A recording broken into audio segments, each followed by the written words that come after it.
Buenas tardes. Bueno, estamos en una nueva edición de los podcasts de Apola, en esta ocasión con Antoni Cañeles.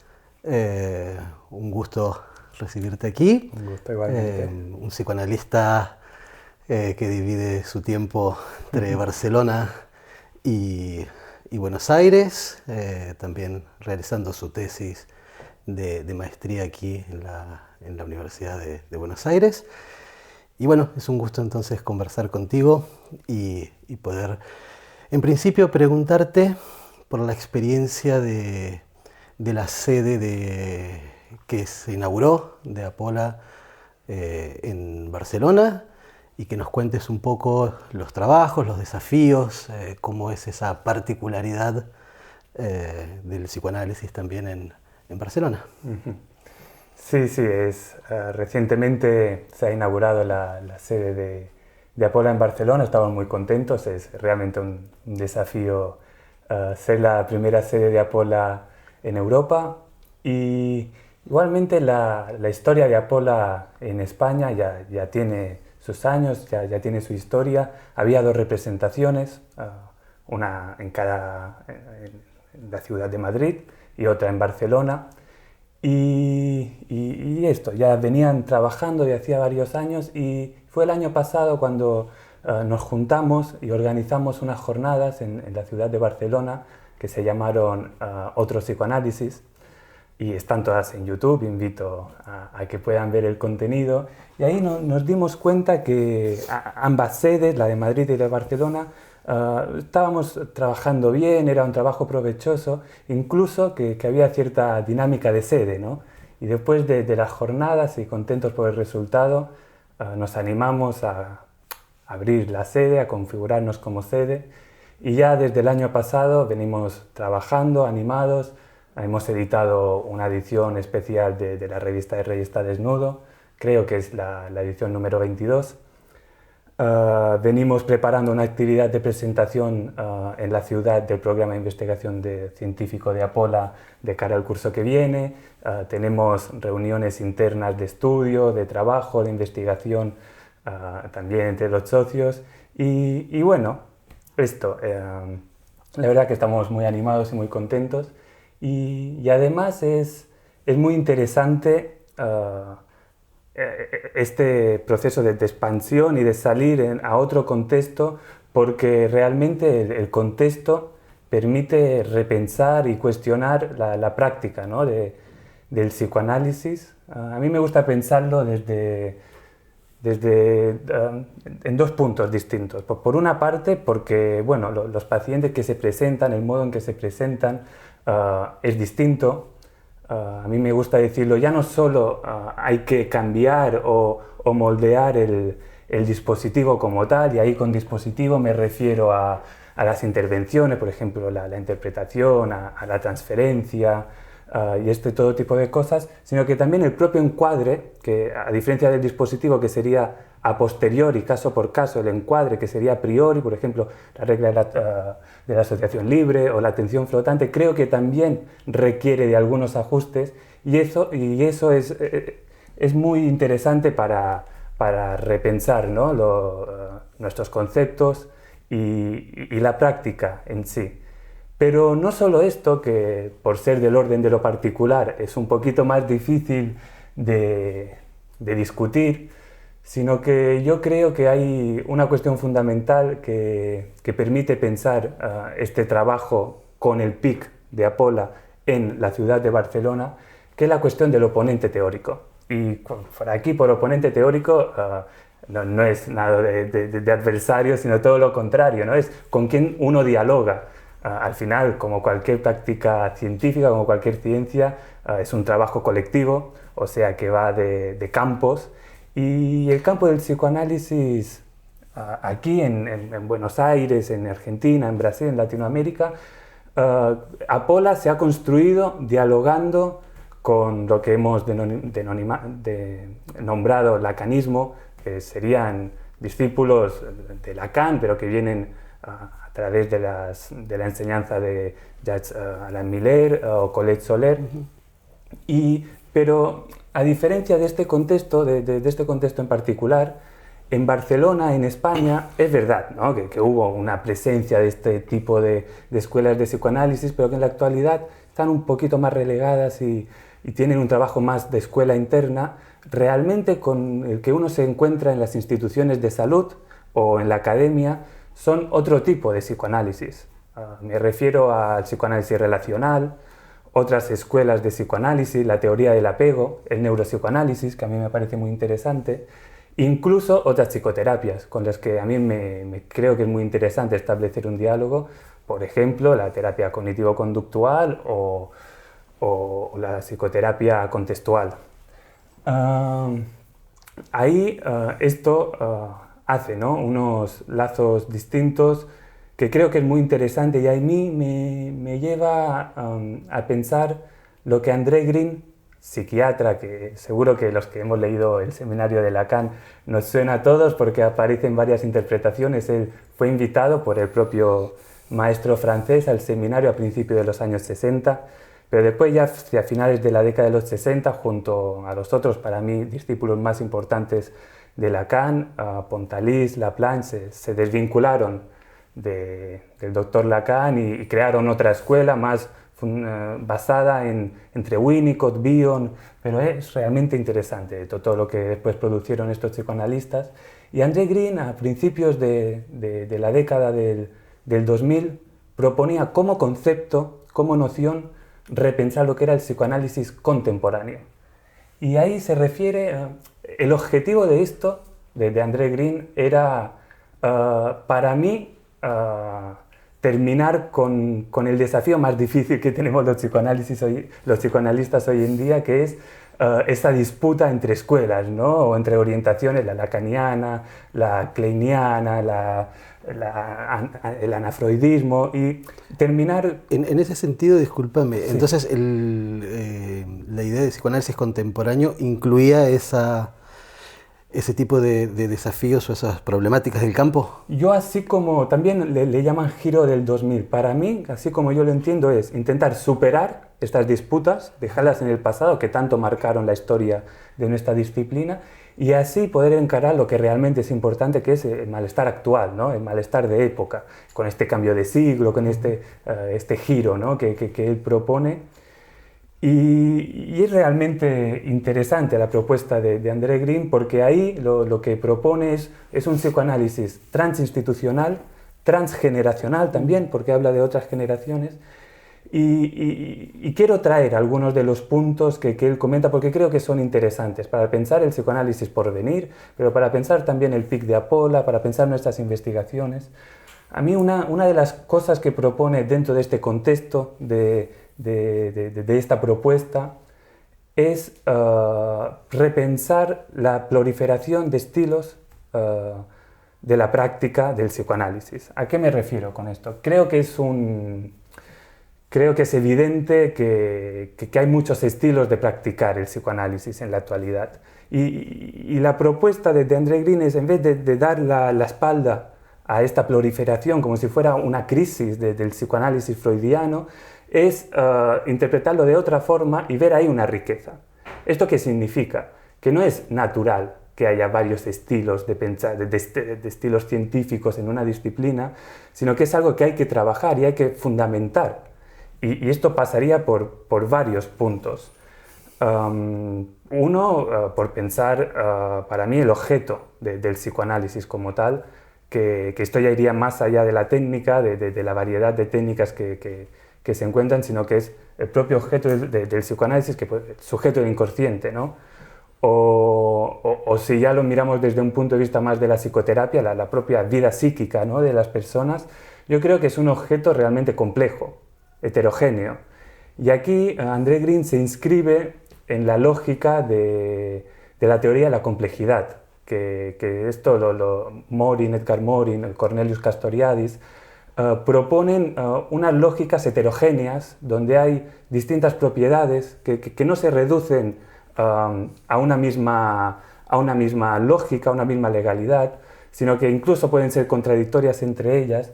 Y a mí me gusta retomar de André Green esta propuesta porque creo que nuestro objeto, el sujeto del inconsciente con el que trabajamos y el que nos encontramos en nuestra práctica, realmente se merece esta lógica.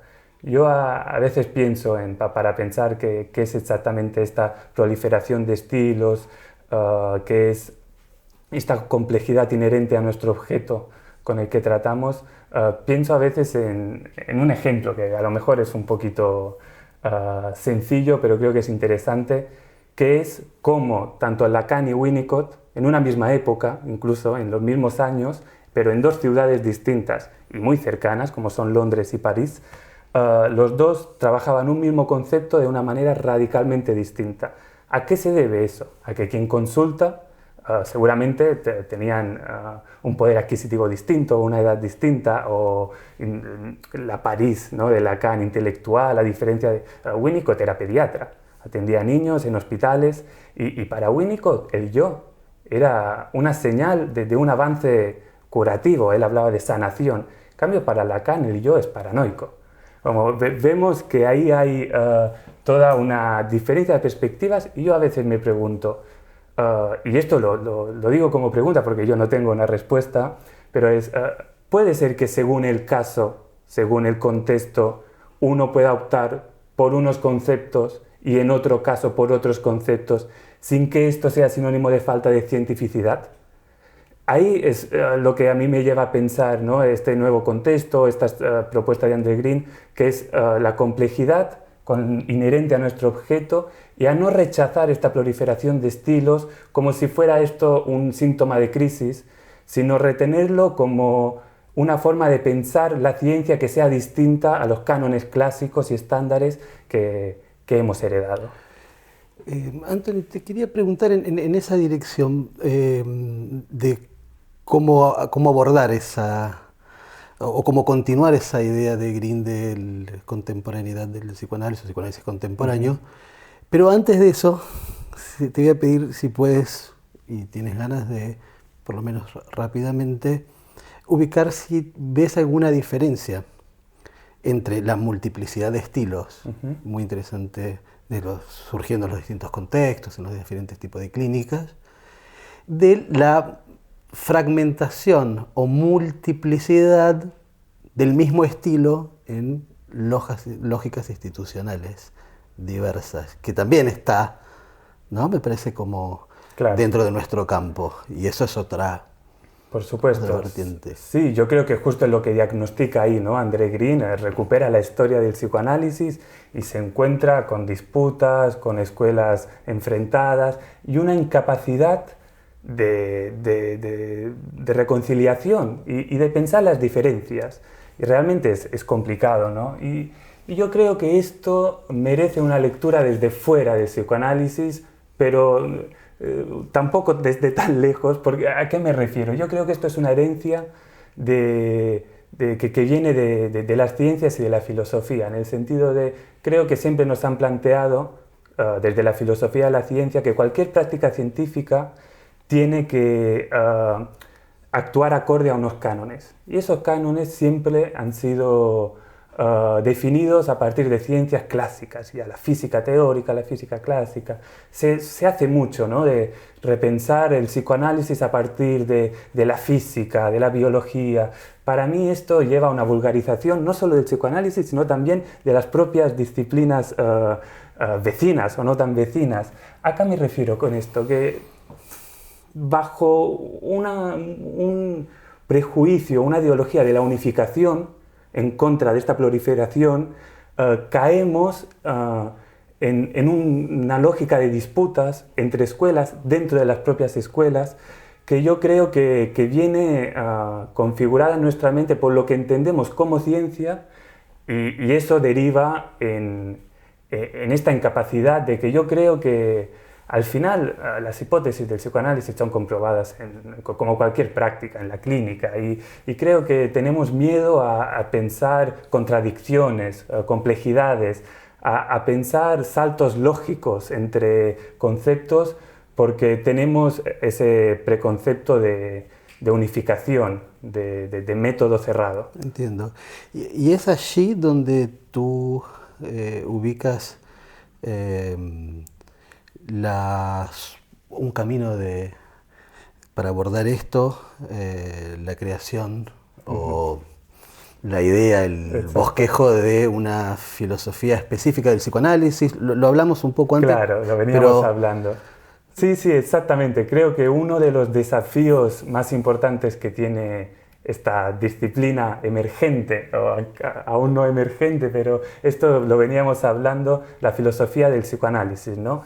Que sería una filosofía de la ciencia específica del psicoanálisis. Aquí ya también es muy interesante este juego, cómo la filosofía de la ciencia también tiene una proliferación de ciencia. Ya no puede ser una filosofía de la ciencia únicamente basada en la física clásica, como venía siendo, sino que tiene que ser una filosofía de la biología, una filosofía de la química, que es una de las más recientes filosofías de la ciencia y es realmente muy interesante. Aquí en Buenos Aires ha sido de los lugares donde más se ha trabajado para la emergencia de la filosofía de la química, filosofía de la economía también, incluso, por supuesto, filosofía de la psicología. Todo esto ha nacido, todo esto existe, todo esto permite repensar la ciencia desde un punto de vista filosófico de forma muy interesante. Y la verdad que yo he encontrado, revisando los antecedentes del campo, que no existe la filosofía del psicoanálisis. No. Yo he escrito un artículo que espero que pronto se pueda leer, que se publique, y ahí he trabajado las condiciones de posibilidad del surgimiento de la filosofía del psicoanálisis. He trabajado los 8, yo creo que hay 8 desafíos, 8 retos para esta disciplina emergente.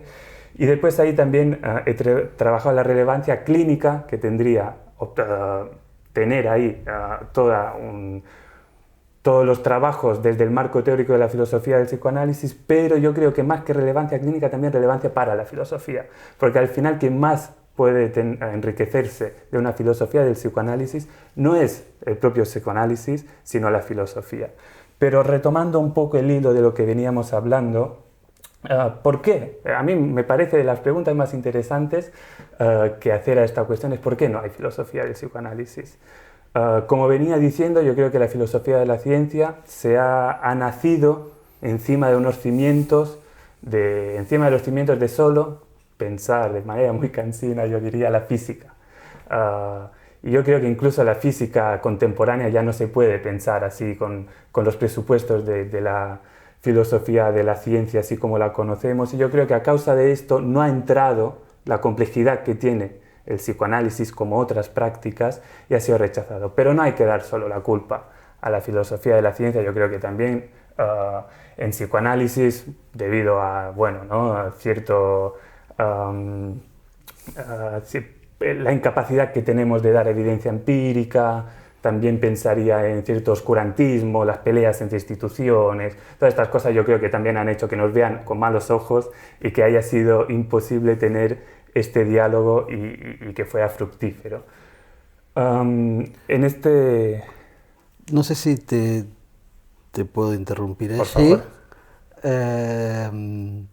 ¿Te parece decir por lo menos algunos de los desafíos o avanzar porque nombraste 8? Sí, sí. ¿No? Sí, son... creo que más que los desafíos, que después los puedo retomar, para mí hay una cuestión... quisiera terminar de definir qué es y qué no es la filosofía del psicoanálisis, porque puede ser bastante fácil confundir con una cuestión, porque yo cuando me refiero a filosofía del psicoanálisis, no me refiero a que el psicoanálisis se apropie de conceptos de la filosofía para utilizar en su práctica. No me refiero a esto. Tampoco me refiero a la vía inversa, ¿no?, que la filosofía se apropie de conceptos del psicoanálisis para sus teorías. No es nada de esto. Mucho menos es hacer periodismo científico, es decir, mostrar a los científicos los descubrimientos del psicoanálisis. No va por ahí. Y tampoco sería... Bueno, creo que con estas definiciones ya sería suficiente. O sea, ¿qué sería la filosofía del psicoanálisis? Para mí es esa disciplina que se encarga de estudiar los presupuestos filosóficos que hay detrás de la práctica del psicoanálisis, atendiendo, por supuesto, la historia del psicoanálisis, también la ética del psicoanálisis, pero siempre privilegiando el conocimiento científico y sus límites. Y aquí, y esto yo creo que ya voy a explicar aquí algunos de los retos, qué es lo que se puede, qué es lo que a uno le puede sonar mal, ¿no?, de una filosofía de la ciencia específica del psicoanálisis. La cuestión de que el psicoanálisis no es una ciencia reguladora. Y ahí vuelvo a que vuelva a sonar esa propuesta de André Green y todo lo que veníamos hablando, porque el psicoanálisis no se ha constituido como una ciencia normativa, en el sentido de no es posible. Yo creo que la práctica del psicoanálisis no se vería beneficiada de una filosofía de la ciencia que dicte normas, que regule cómo se hace, que proponga modelos, porque yo creo que la riqueza del psicoanálisis está en la práctica y de ahí se extrapolan. Aunque esto ahí es muy fino, André Green, cuando propone el psicoanálisis contemporáneo, lo propone contra una tesis de Wallerstein, que es otro psicoanalista, que hablaba de terreno común. Ahí decía, es verdad que hay muchas teorías distintas, contradictorias, pero siempre nos salva una cosa, que todo lo que distancia la teoría lo acerca a la práctica. Y ese sería el terreno común del psicoanálisis. André Green dice, no, son muy buenas tus intenciones que hay ahí atrás, es muy buena la política que propones, pero no es verdad, porque cualquier práctica se fundamenta sobre unos conceptos. Y esto en Apola lo hemos trabajado mucho, lo sabemos, lo tenemos en cuenta. Y ahí es lo que yo pienso. En filosofía de la ciencia hubo un giro, se llama el giro hacia la práctica. Yo creo que da fecha de los 90. ¿Y qué es esto? No tanto pensar qué normas científicas debe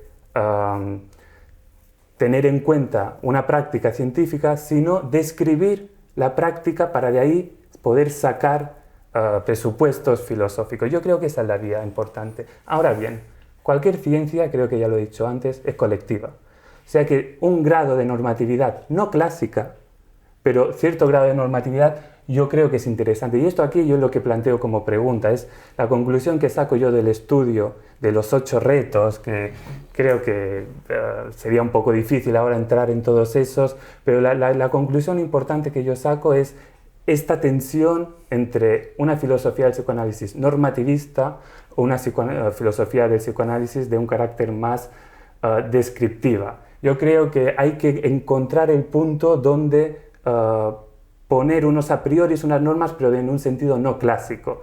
Y yo creo que eso ayudaría mucho, tanto al psicoanálisis, para liberar al psicoanalista en su práctica, para poder enfrentar las validaciones científicas que imponen desde fuera, para evitar reduccionismos, pero no solo sería muy útil para la práctica del psicoanálisis, sino para la filosofía misma, porque enriquecería mucho debates como el problema de los qualia o el problema difícil de la conciencia, porque en filosofía de la mente se trabaja con mente, con conciencia. Yo creo que es mucho más rico el concepto de sujeto del inconsciente.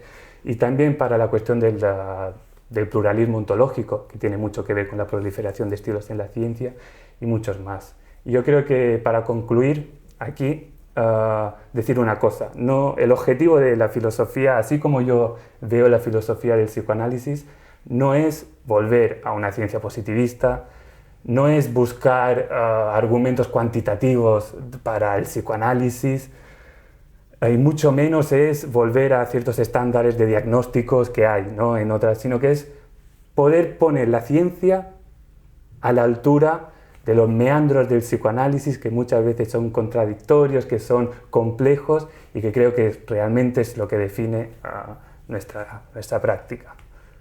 Bueno, muy bien, Anthony. Muchas gracias. Bueno, entonces dejamos por aquí, y si se quieren suscribir a nuestro canal, pueden seguir otras ediciones de los podcasts de Apola.